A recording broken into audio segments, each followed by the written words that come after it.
আজকেও আপনাদেরকে নিয়ে এসেছি সে আগের জেলায়, যে জেলা থেকেই মূলত আমার ভিডিওগুলো ম্যাক্সিমাম করা হয়ে থাকে, ব্রাহ্মণবাড়িয়া নাসিরনগর থানা। কৃষকের ধান যখন উঠে যায় বাড়িতে, তখনই অনেক কষ্ট করে কিন্তু তারা এই পথে এসেছে। শেষ অবধি আরও অনেক কষ্টও কিন্তু রয়ে থাকে। ধান শুকানোর যে প্রয়াস চাষিরা যারা করে থাকেন, তাদের সীমাহীন কষ্ট দুর্ভোগ থাকে প্রতিনিয়ত, যেটা আমাদের শহরকেন্দ্রিক মানুষের জন্য এতটা কষ্টের, এতটা বিব্রতকর অবস্থার, সেগুলোর আমরা অ্যানালাইসিস কখনোই করতেই পারি না। ছোটোখাটো গাছের মধ্যে দিয়েও একটা বাগানের জাস্ট একটা চেষ্টা। আম গাছ, জাম গাছ, লেবু গাছ, এই তিনটার সমন্বয়ে এই গাছগুলো।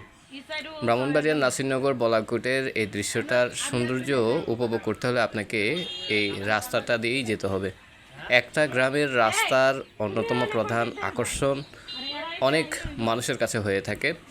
আর এই ঈদগাহটা গোলাপি কালার যে রাউন্ডগুলো দেখেছেন, একটা বদ্ধ অবস্থা, সেই এলাকাটাই হচ্ছে আমাদের বলাকোটের নাসিরনগর। এই ঈদগাহতেই প্রতি বছর দুইটা জামাত হয়, সেই জামাতকে কেন্দ্র করে কিছু মানুষের আগমন হয়।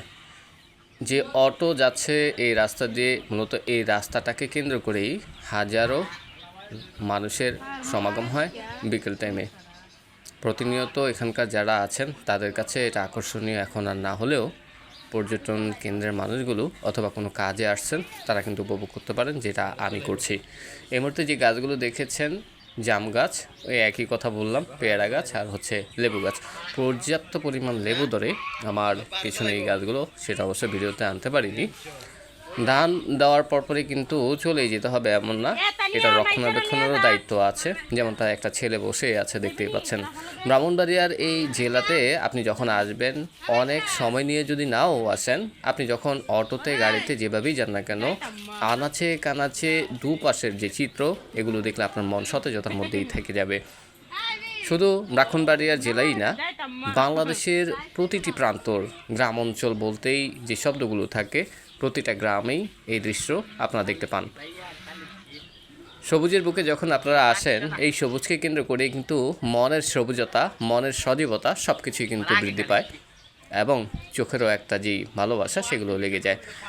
আমি মূলত যখনই আসি কোনো না কোনো কেন্দ্রে, গ্রামীণ অঞ্চলে, ঠিক ওই মুহূর্তের দৃশ্যগুলো আমি কিছুটা তুলে ধরি।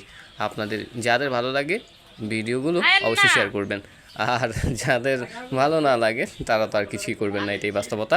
যারা আমার ভিডিওগুলো দেখেছেন, কৃতজ্ঞতা আপনাদের প্রত্যেকের প্রতি। Thank you so much.